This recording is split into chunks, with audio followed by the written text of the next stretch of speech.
Guy slips in late, company doesn't seem to mind, slips out early, first one in the parking lot, heading for happy hour.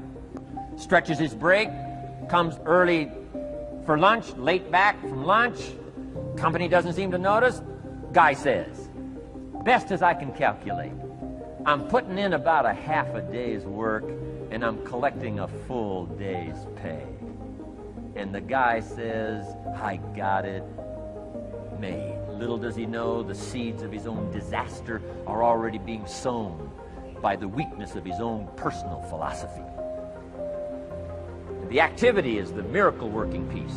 A miracle being something we don't quite understand how it works. Doesn't mean it doesn't work. It means we just don't quite understand how it works. Miracles work. God says, if you'll plant the seed, I'll make the tree. Now that's a good arrangement. Number one, gives God the tough end of the deal. What if you had to make the tree? That'd keep you up late at night trying to figure out, how do you make a tree? Say, no, I'm telling you, the mystery and the miracle of this stuff has already been set up. God says, I got the miracle going, I got the seasons going, I got some sunshine and some rain, and I'm God. But the way I've arranged it, I just need somebody to plant the seed, not chant. Come on, this stuff's too simple. Just simple, easy stuff. But if you neglect it, that's how it piles up year after year.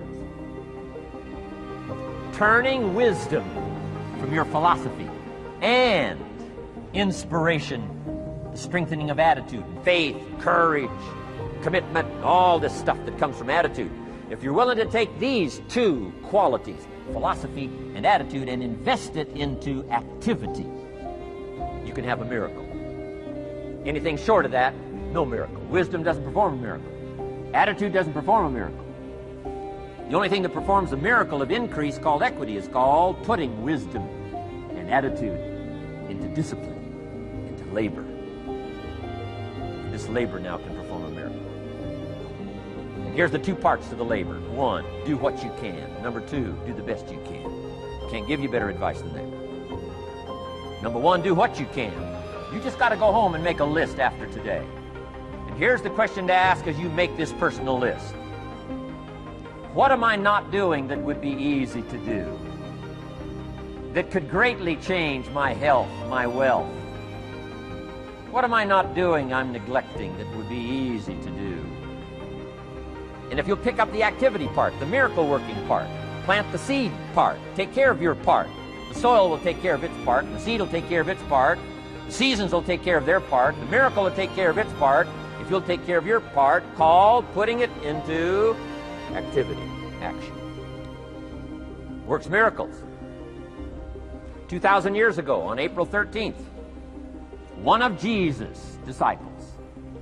Now again, I'm an amateur on the Bible. As best as I can remember it, one of Jesus' disciples said to Jesus, it's time to pay our taxes and we don't have any money. That's how come I know it was about April 13th.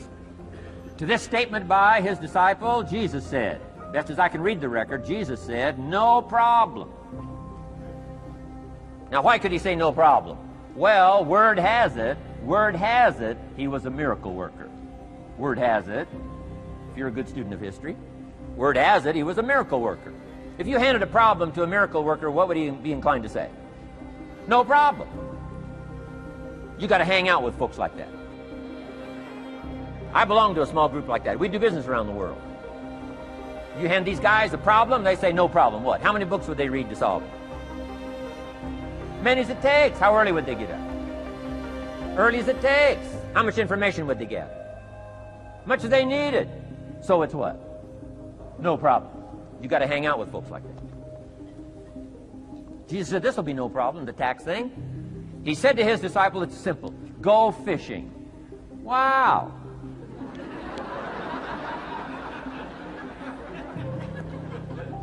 Now that was easy for this particular disciple. His name was Peter. And Peter was a fisherman. How clever. How clever. But here's the real problem. If you should fish, and you could fish, and you don't fish, you got no miracle. You could change. You should change. You won't change. That's called accumulated disaster. In 6 years, you'll be explaining instead of celebrating. Having some ragged list like I had, reasons for not doing well, pennies in my pocket. Could, should, don't, disaster. And if you'll just start the process of change, could, should, and will, you can start this whole process. And if you will, then put it into action, the miracle belongs to you. Jesus said to his disciple, it'll be simple. Go fishing, and the first fish you catch, look in his mouth. Peter said, okay. He was used to strange things happening. In this relationship, Peter goes fishing, catches the first fish, looks in his mouth. Guess what's in the fish's mouth? Coins. Peter says, wow, coins. Starts counting the value of these coins, and when he adds it up, guess how much it added up to? Exactly enough money to pay his taxes and Jesus' taxes, which gives you Jesus' position on taxes. Now we call that what? A miracle, only because we don't quite understand how it works. It doesn't mean it doesn't work. It simply means we don't quite understand how it works. But here's how you get a miracle going for your life. Number one, do what you can. Get a list of the stuff you could do and you haven't done, postponed, and start cleaning that up. You can't start at a better place for personal change. That'll affect your bank account, affect your future, affect your income, affect everything. You can't start a better life change process than cleaning up what you should be doing. The man says, well, my mother lives down in Florida. Should have written her 6 months ago. I just can't seem to get that letter written. I'm asking you to get that letter written, clean that up, and don't walk like other people walk. Don't postpone like other people postpone. You say, well, is it as simple as writing a letter? And the answer is yes. Where else would you start for life change, personal change? You don't need a pink package to fall out of the sky. You don't need massive bombard, pre-conscious, subconscious. Practice channeling, find a 2,000-year gold guru. I mean, you don't need any of that stuff.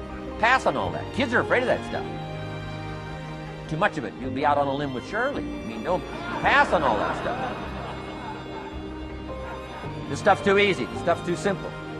It's called take action, number one, on neglect, on errors, in discipline. Number two, start setting up some disciplines. And if you'll do that, you'll perform a miracle. Now, here's the second part of the miracle. Number one is do what you can. Here's number two, do the best you can. If that's not your philosophy, I would ask you to amend it. Let me give you the best of ancient script. Here's what it says. Whatever your hands find to do, do it with all your might, do it with all your strength, and do it with all your power. What a good philosophy. That kind of philosophy will revolutionize your life if you haven't picked it up lately. It's not the economy that's going to determine your next 6 years. It's your philosophy about labor and about activity and about miracle and soil and seed and sunshine and rain and the economy and the banks and the money and the companies and the schools and what's going on. It's your philosophy and your attitude and then your ability to take action. All of that we call the process of life change, miracle working. Number one, do what you can. Number two, do the best you can.